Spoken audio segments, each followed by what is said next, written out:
Hello everybody, मेरा नाम है पुलकित शर्मा और स्वागत है आपका अपने यूट्यूब चैनल अतुल्या एडुकेयर में। तो आज हम लोग क्लास 10th मैथ्स का chapter number 1 linear equations in two variables discuss करने वाले हैं। ठीक है, तो शुरुआत करते हैं इस वीडियो के साथ। तो इस वीडियो में हम लोग बेसिकली दो टॉपिक कवर करेंगे। जो सबसे पहला टॉपिक है दैट इज कि linear equations in two variables का मतलब होता क्या है। ठीक है, तो basically introduction to linear equation two variables हम लोग समझेंगे। और जो सेकेंड टॉपिक हम लोग कवर करेंगे that is simultaneous linear equations क्या होता है और साइमल्टेनियस लीनियर इक्वेशंस को कैसे हम लोग सॉल्व करते हैं। ठीक है, तो शुरुआत करते हैं इस वीडियो के साथ।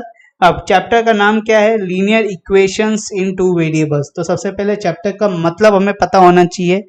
आप लोगों ने क्लास 9th में एक चैप्टर पढ़ा था linear equations in one variable, ये उसका ही अपग्रेडेशन है। ठीक है, आपने पहले पढ़ा था linear equations in one variable और अभी आप पढ़ने वाले हो linear equations in two variable.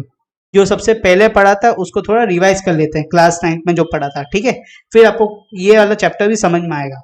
तो linear equation in one variable में what is the general form of linear equations in one variable.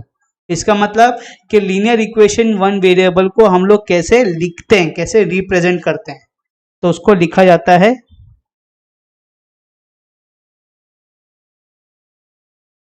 ax plus B equal to 0।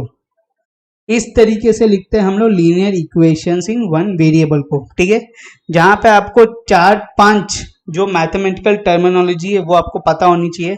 सबसे पहला आता है आपका वेरिएबल। वेरिएबल क्या होता है? जो अल्फाबेट होता है यहाँ पे, जैसे यहाँ पे एक ही अल्फाबेट है x, इसको हम लोग मैथमेटिकल टर्मिनोलॉजी में बोलेंगे वेरिएबल। ठीक है, और उससे लगा हुआ जो रियल नंबर होता है a, उसको हम लोग क्या करेंगे? उसको हम लोग कहेंगे कोएफिशिएंट। ठीक है, जो वेरिएबल से लगा हुआ नंबर है उसको कहेंगे कोएफिशिएंट, और जो अकेला बैठा हुआ नंबर है उसको हम लोग कहेंगे कांस्टेंट। ठीक है, तो आपका कांस्टेंट कोएफिशिएंट हो गया, वेरिएबल हो गया, कांस्टेंट हो गया। अब आता है टर्म्स। टर्म्स क्या होता है? जैसे ये एक पूरा टर्म हो गया, ठीक है, और ये एक पूरा टर्म हो गया, तो टोटल मिला के कितना हो गया? ये 2 टर्म हो गए। ठीक है, तो कोई भी अगर दो चीज को मल्टीप्लाई कर रहे हैं तो वो क्या हो जाएगा? एक टर्म हो जाएगा। या वो अलग से एक रखा हुआ है तो उसको भी कहेंगे हम एक टर्म ही। ठीक है, अब दूसरा आता है आपका डिग्री। ठीक है, जैसे आप देख सकते हो एक्स के ऊपर कोई पावर नहीं है। ठीक है, तो एक्स के लिए कोई पावर नहीं है, इसका मतलब 1 लिख सकते हैं। तो एक्स का पावर क्या हो गया? 1 हो गया। पावर मतलब डिग्री। तो वेरिएबल की डिग्री क्या होगी? 1 होगी। हमेशा हम लोग वेरिएबल की ही डिग्री देखते हैं। ठीक है, फिर उसके बाद आता है एल्जेब्रिक ऑपरेशंस। ये एल्जेब्रिक ऑपरेशंस क्या होता है? जैसे बीच में प्लस दिया हुआ है तो यहाँ पे प्लस, माइनस, मल्टीप्लिकेशन, डिवीजन कुछ भी हो सकता है, उन सबको हम लोग क्या बोलेंगे? एल्जेब्रिक ऑपरेशन बोलेंगे। ठीक है, तो linear equation in one variable इसको क्यों बोलते हैं? बिकॉज सबसे पहला आता है आपका लीनियर इक्वेशन। ठीक है, इक्वेशन तो क्लियरली दिख रहा है आपको, क्योंकि ये ax plus B equal to आ गया। जहां इक्वल टू लग जाता है वहां पे जो मैथमेटिकल स्टेटमेंट है वो इक्वेशन बन जाता है। ठीक है, और लीनियर क्यों? क्योंकि कोएफिशिएंट जो है x, उसका हाईएस्ट डिग्री क्या है या हाईएस्ट पावर क्या है? 1 है। इसलिए हम लोग बोलते हैं linear equation in one variable. ठीक है, और कितना वेरिएबल है? एक ही वेरिएबल है। समझ में आ गया? अब इस चैप्टर में हम लोग पढ़ने वाले हैं linear equation in two variables. ठीक है, तो यहाँ पे बेसिकली कितने इक्वेशन कितने वेरिएबल होने वाले हैं? 2 वेरिएबल होने वाले हैं। ठीक है, तो अगर मैं linear equation in two variables लिखूं तो उसको कैसे रिप्रेजेंट करूंगा? उसका जनरल फॉर्म होगा आपका ax plus B Y equal to C. ठीक है, where a and b are the coefficient of variable x and y, and x and y are the two variables which highest degree 1, इसलिए linear equation हो गया। ठीक है, और c क्या हो गया आपका? c हो गया आपका कांस्टेंट टर्म। ठीक है, तो linear equation in two variable क्या होता है? एक बार डेफिनेशन देख लेते हैं। An equation which contains two variable, तो एक ऐसा इक्वेशन जिसमें 2 वेरिएबल होते हैं x and y, and the degree of each term containing variable is 1, and the degree of each term which is containing the variable is 1, इसका मतलब variable की highest degree क्या होनी चाहिए, 1 होनी चाहिए, ठीक है। That equation is considered as an linear equation in two variable, ठीक है। समझ में आ गया, कुछ डाउट नहीं है। अगर मैं इसका पेयर में लिखूं कि pair of linear equation in two variables, तो उसको कैसे लिखूंगा, पेयर मतलब दो, तो इसको लिखूंगा मैं a1x plus b1y equal to c1, और दूसरा हो जाएगा आपका a2x plus b2y equal to c2। समझ में आ गया। तो this is the general form of linear equations in two variable, ऐसा लिखा जाता है linear equation in two variable को, ठीक है। अब नेक्स्ट हम लोग पढ़ेंगे कि साइमल्टेनियस लीनियर इक्वेशन क्या होता है। देखो, कोई भी अगर दो लीनियर इक्वेशन को हम लोग एक ही टाइम में सॉल्व कर रहे हैं, ठीक है, उसे क्या कहेंगे, उस चीज को हम लोग कहेंगे साइमल्टेनियस लीनियर इक्वेशन, ठीक है। इसका मतलब लीनियर इक्वेशन को हम लोग साइमल्टेनियसली सॉल्व कर रहे हैं, इसका मतलब कोई भी दो लीनियर इक्वेशन को हम लोग एक साथ सॉल्व कर रहे हैं, उसे कहते हैं हम लोग साइमल्टेनियस लीनियर इक्वेशन। अगर इसका प्रॉपर डेफिनेशन देखें तो that is when we think about two linear equations in two variables at the same time, ठीक है, they are called simultaneous equation, okay.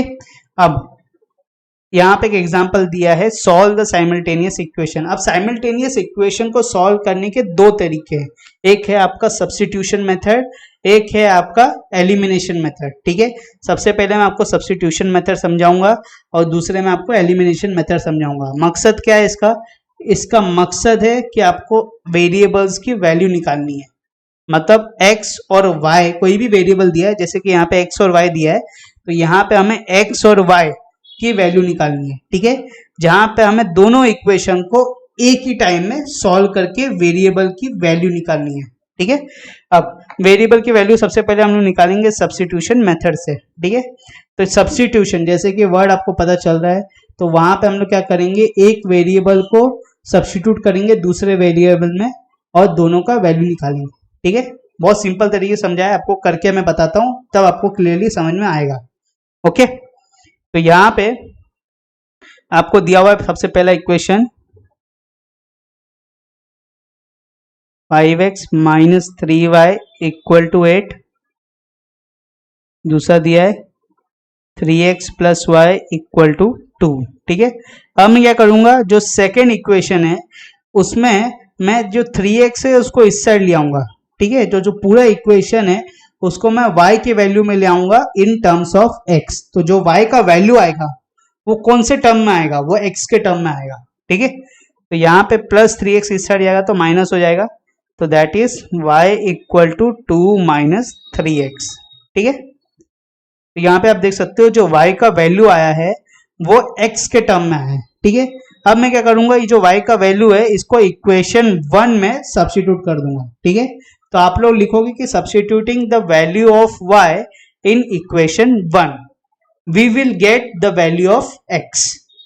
तो यहाँ पे आप देख सकते हो कि यहाँ से हम लोग x का वैल्यू निकालेंगे, कैसे, 5x minus 3y equal to 8 दिया हुआ है।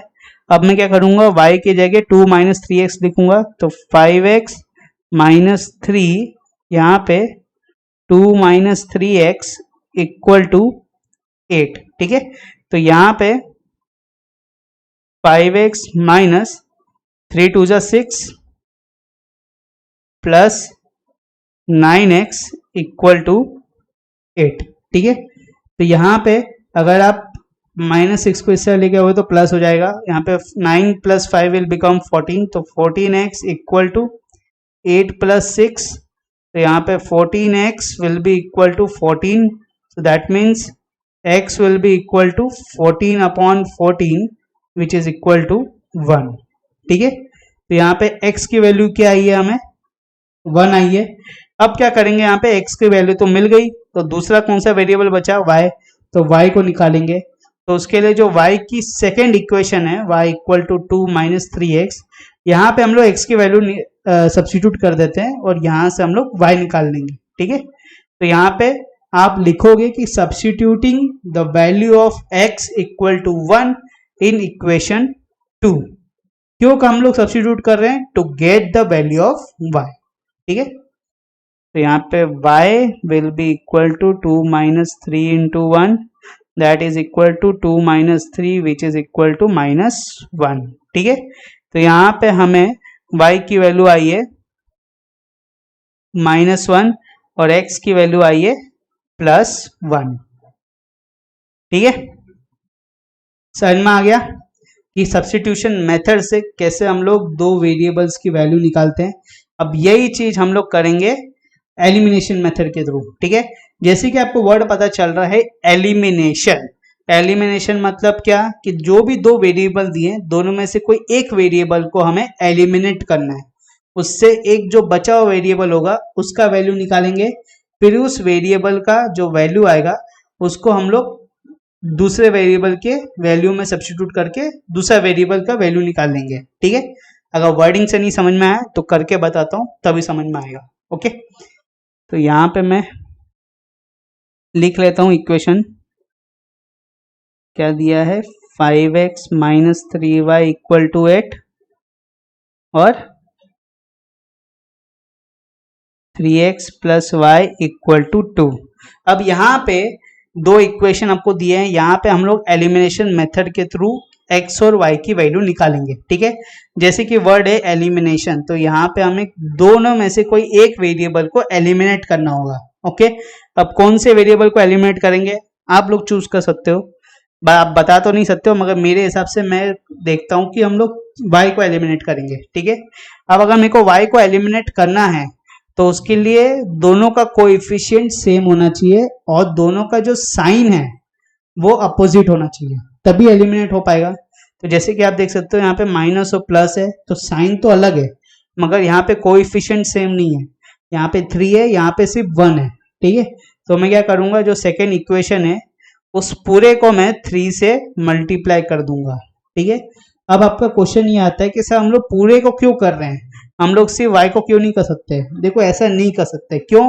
क्योंकि इक्वेशन का मतलब होता है कि LHS जो है, मतलब ये लेफ्ट हैंड साइड हो गया, ये राइट हैंड साइड हो गया। ठीक है, ये दोनों साइड जो है वो बैलेंस होनी चाहिए, तभी इक्वल टू का मतलब होता है। ठीक है, तो बैलेंस करने के लिए अगर यहाँ पे आप 3 से मल्टीप्लाई करोगे तो यहाँ पे भी 3 से मल्टीप्लाई करना पड़ेगा। ठीक है, तो इसलिए हम लोग पूरे इक्वेशन को 3 से मल्टीप्लाई कर रहे हैं। तो यहाँ पे अगर आप मल्टीप्लाई करते हो तो आपको क्या मिलता है? 9x plus 3y equal to 6। ठीक है, ये आपका इक्वेशन 2, ये आपका इक्वेशन 1। अब एलिमिनेट करना है y को, तो उसके लिए क्या करेंगे हम लोग? Add equation 1 and equation 2। Add क्यों कर रहे हैं? क्योंकि दोनों का साइन अलग अलग है। ठीक है, अगर दोनों का साइन सेम होता तो हम लोग सब्ट्रैक्ट करते हैं। ठीक है, तो यहाँ पे 5x minus 3y equal to 8 और यहाँ पे 9x plus 3y equal to 6। ठीक है, तो यहाँ पे प्लस माइनस पहले से दिया हुआ है अलग अलग, तो इसलिए डायरेक्टली कैंसिल हो जाएगा। अगर दोनों का साइन सेम होता ना तो पूरा का नीचे साइन चेंज हो जाता, क्योंकि हमें माइनस करना पड़ता। समझो अगर यहाँ पे -3y होता और नीचे भी -3y होता, तो इसको चेंज करने के लिए क्या करता मैं? इधर माइनस से मल्टीप्लाई करता, और जब माइनस से मल्टीप्लाई करता तो पूरा इक्वेशन माइनस से मल्टीप्लाई होता। ठीक है, तो इसका मतलब ये भी प्लस का माइनस हो जाता, ये भी प्लस का माइनस हो जाता, और ये जो माइनस था इसका प्लस हो जाता। समझ में आया? तो कभी भी अगर दो साइन दिया हो तो आपको चेंज करना पड़ेगा, मगर अगर पहले से साइन चेंज हो तो आपको कोई चेंज करने की जरूरत नहीं है, डायरेक्टली आप उसको एलिमिनेट कर सकते हो। ठीक है, तो यहाँ पे इसको पहले हटा देता हूं। अब देखो यहाँ पे -3y प्लस 3y कैंसिल हो गए। अब यहाँ पे देखो 9 plus 5 will become 14x equal to 8 plus 6 is 14। ठीक है, तो यहाँ पे x will be equal to 14 upon 14 which is equal to 1। अब यहाँ पे मेरे को x की वैल्यू क्या आ गई है? 1 आ गई है। ठीक है, अब मैं क्या करूंगा, जो x की वैल्यू आई है 1 उसको मैं कोई भी दोनों में से एक इक्वेशन में सब्स्टिट्यूट कर दूंगा। फॉर एग्जांपल सेकेंड इक्वेशन में हम लोग सब्स्टिट्यूट कर देते हैं। ठीक है, तो यहाँ पे substituting the value of x equal to 1 in equation 2, why are we substituting?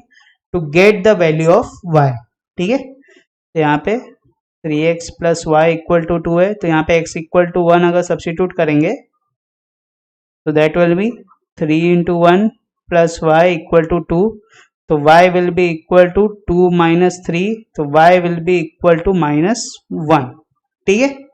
समझ में आ गया? ओके, तो इसका मतलब यहाँ पे x का वैल्यू आया +1 और y का वैल्यू आया -1। अगर आप दोनों मेथड से आंसर चेक करोगे तो दोनों का आंसर सेम आया। एलिमिनेशन से x आया +1, y आया -1, और सब्स्टिट्यूशन से भी x आया +1 और y आया -1, ठीक है। तो समझ में आ गया ना क्या होता है एलिमिनेशन और सब्स्टिट्यूशन। आप एलिमिनेशन में सबसे पहले एक वेरिएबल को एलिमिनेट करते हो, फिर उसके बाद जो दूसरा वेरिएबल बच जाता है उसका आप लोग सबसे पहले वैल्यू निकालते हो, फिर उसके बाद जो दूसरे वेरिएबल का वैल्यू आया है पहले वेरिएबल के वैल्यू को एलिमिनेट करके, फिर दूसरे वेरिएबल का जो वैल्यू है उसको कोई भी इक्वेशन में सब्स्टिट्यूट करके पहला जो वेरिएबल है जिसको एलिमिनेट किया था उसका वैल्यू निकालते हो। जैसे कि यहाँ पे हमने सबसे पहले y जो वेरिएबल है उसको एलिमिनेट किया, जो दूसरा वेरिएबल बचा x उसका वैल्यू निकाला, फिर जो दूसरे वेरिएबल का वैल्यू है मतलब x का जो वैल्यू है उसको दोनों में से कोई भी इक्वेशन में सब्स्टिट्यूट किया, और वहां से हमने जो पहला वेरिएबल है जिसको एलिमिनेट किया था उसका वैल्यू निकाला। समझ में आ गया? ठीक है। और सब्स्टिट्यूशन में क्या करते हैं, सब्स्टिट्यूशन में हम लोग दोनों इक्वेशन में से कोई एक इक्वेशन को हम लोग एक वेरिएबल के फॉर्म में सब्स्टिट्यूट करते हैं दूसरे इक्वेशन में। उसमें से सबसे पहले हम लोग एक वेरिएबल का वैल्यू निकालेंगे, फिर उस एक वेरिएबल के वैल्यू के दम पे हम लोग दूसरा वेरिएबल का वैल्यू निकालेंगे बाय सब्स्टिट्यूटिंग, ठीक है। जैसे कि यहाँ पे आप देखोगे तो यहाँ पे सबसे पहले हमने y का वैल्यू निकाला इन टर्म्स ऑफ x, फिर इसको सब्स्टिट्यूट किया इक्वेशन 1 में, तो पूरा इक्वेशन 1 आपका सिर्फ x के टर्म में आ गया, ठीक है। फिर वहां से हमने x का वैल्यू निकाला, फिर x का वैल्यू को हमने सब्स्टिट्यूट किया जो पहला वाला इक्वेशन था y के फॉर्म में उसमें सब्स्टिट्यूट किया, फिर वहां से हमने y का वैल्यू निकाला। समझ में आ गया? Is as simple as that, ठीक है। अब इसके साथ आज का जो आपका वीडियो है वो होता है समाप्त। अगर आपको फिर भी इस वीडियो से रिलेटेड कुछ भी डाउट है तो कोई प्रॉब्लम नहीं है, डाउट मत कैरी करो। अगला जो वीडियो आएगा उसमें मैं प्रैक्टिस सेट 1.1 सॉल्व करूंगा, तभी आपको पूरा क्लियर हो जाएगा, ठीक है। ये चैप्टर में अगर आपको डाउट आ रहा है इसका मतलब आपका प्रैक्टिस कम है, ओके। तो प्रैक्टिस करना पड़ेगा, इसके लिए हम लोग प्रैक्टिस सेट 1.1 अगले वीडियो में मतलब अगले वीडियो में सॉल्व करेंगे, ठीक है। और उसके साथ अगर आपको आज का वीडियो पसंद आया तो इस वीडियो करो लाइक, शेयर, बेल आइकन दबाओ फॉर न्यू नोटिफिकेशन, और चैनल को करो सब्सक्राइब। एटलीस्ट लाइक को सब्सक्राइब कर दिया करो, जिससे क्या होता है कि यूट्यूब बाबा को लगता है कि हाँ ये वीडियो पसंद आ रही है, तो और भी लोगों को रिकमेंड करते हैं, ठीक है। और अगर आपको ये चैप्टर से रिलेटेड कोई भी नोट्स चाहिए होंगे तो हमारे जो बाकी के सोशल मीडिया प्लेटफॉर्म्स है जैसे कि इंस्टाग्राम हो गया, फेसबुक हो गया, टेलीग्राम हो गया, इन सब के लिंक्स नीचे डिस्क्रिप्शन में दिए गए हैं। नीचे डिस्क्रिप्शन में के लिंक्स को क्लिक कर सकते हो और वीडियो को जाके चैनल को जाके सब्सक्राइब कर सकते हैं, ठीक है। तो मिलते हैं अगले वीडियो में, जब तक के लिए बाय।